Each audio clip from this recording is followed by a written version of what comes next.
Hello friends, রুবিস কুকারিতে তোমাদের সকলকে স্বাগত জানাই। আজকের রেসিপি মুগ ডাল আর গোবিন্দভোগ চাল দিয়ে ভোগ স্টাইলের খিচুড়ি। আজকে নানান রকম সবজি এবং আলু দিয়ে আমি এই খিচুড়িটা রান্না করব। খেতে একদম যেন মনে হবে ভোগের খিচুড়ি। তা আমি মশলার জন্য নিয়ে নিলাম 1 টেবিল স্পুন আদা বাটা, 1 টিস্পুন জিরে গুঁড়ো, 1 টিস্পুন ধনে গুঁড়ো আর 1 টিস্পুন কাশ্মীরি লাল লঙ্কার গুঁড়ো। এবার সামান্য জল দিয়ে পেস্টটা ভালো করে বানিয়ে নিলাম। বিশেষ করে বর্ষাকালে এই খিচুড়ি খেতে দারুণ লাগে। আমি নিলাম 2 কাপ গোবিন্দভোগ আতপ চাল। জল দিয়ে 2 থেকে 3 বার ভালো করে ধুয়ে নিয়ে আমি ভিজিয়ে রাখলাম। আর 1 কাপ মুগ ডাল, এটা সোনা মুগ ডাল, আপনারা চাইলে এমনি যে মুগ ডাল সেটাও ব্যবহার করতে পারেন। তা এটাকে সামান্য সোনালি রং করে ভেজে নিচ্ছি, খুব বেশি ভাজবো না। এবার ভালো করে 2-1 বার ডালটাকে ধুয়ে নেব।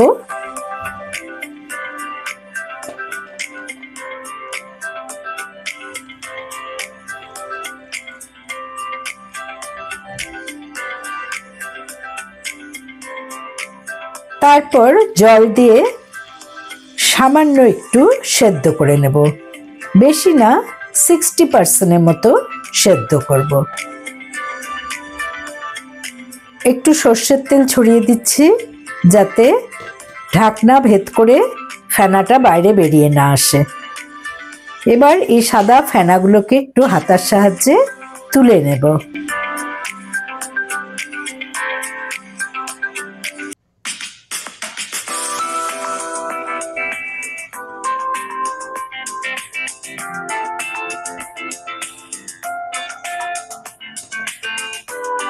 দিলাম 1 টিস্পুন লবণ। ডালটা 60% মতো সেদ্ধ হয়েছে।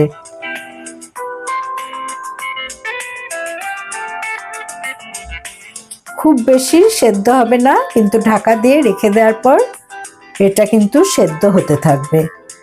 এখানে আমি দিয়ে দিলাম 3 টেবিল স্পুন সর্ষের তেল। এবার সর্ষের তেলের মধ্যে আমি এই ডুমো ডুমো করে কেটে রাখা আলুর টুকরোগুলো সোনালি করে ভেজে নেব। সামান্য নুন আর 1 চিমটি হলুদ মিশিয়ে এটাকে ভেজে নিতে হবে। আলুটা সোনালি করে ভাজা হয়ে গেছে। আমি এবার তেল থেকে আলুগুলোকে তুলে নিচ্ছি।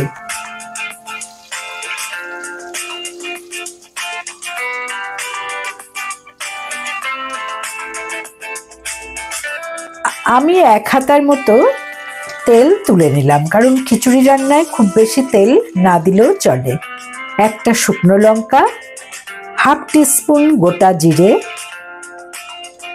দারচিনি 1 টুকরো, 3-4টে লবঙ্গ আর 3-4টে এলাচ ফাটিয়ে আর 2টো তেজপাতা ফোড়নে দিয়ে দিলাম।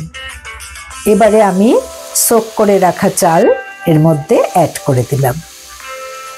চালটার গায়ে যতক্ষণ জল থাকবে সেটাকে শুকিয়ে ফেলতে হবে, খুন্তির সাহায্যে ভালো করে নেড়ে। এখন কিন্তু চালটা অনেকটাই ঝরঝরে হয়ে গেছে।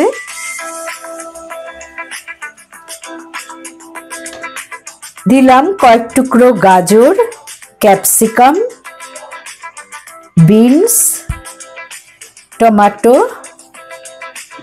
এই দিলাম সবজির মধ্যে।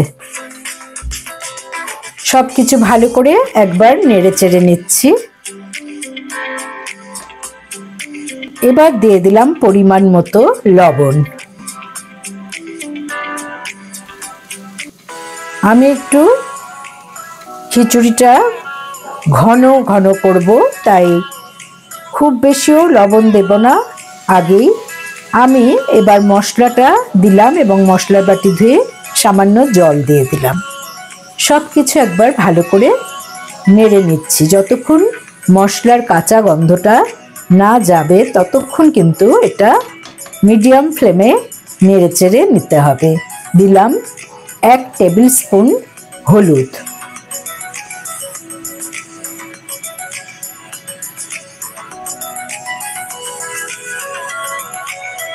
আবারও মিডিয়াম হিটে ভালো করে সবকিছু নেড়ে নিয়ে আমি ফুটন্ত গরম জল এতে অ্যাড করে দিলাম।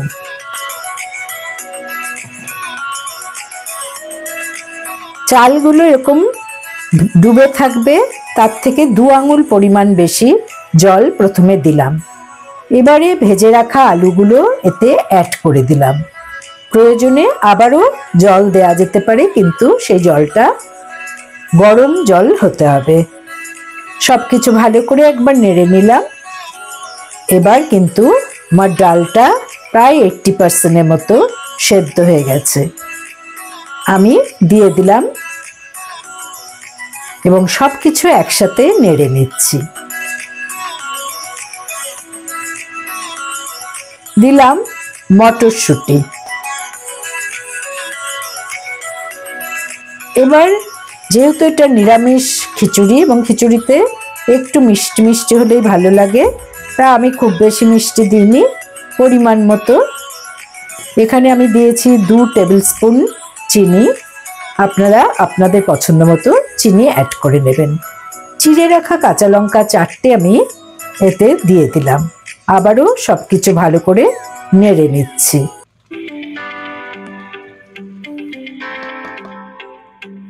আমি একটা চাটুর মধ্যে 1 টিস্পুন 5 ফোড়ন একটু ভেজে নিলাম, নিয়ে সেটাকে ভালো করে গুঁড়ো করে নিলাম। একদম শেষে এই মশলাটা ইউজ করলে খিচুড়ির টেস্ট আরও বেড়ে যায়। তাই খিচুড়ি মোটামুটি আমার কমপ্লিট। আমি এখানে 1 টিস্পুন গরম মশলার গুঁড়ো আর 2 টেবিল স্পুন ঘি অ্যাড করে দিলাম। আবারও সবকিছু ভালো করে নেড়ে নিচ্ছি।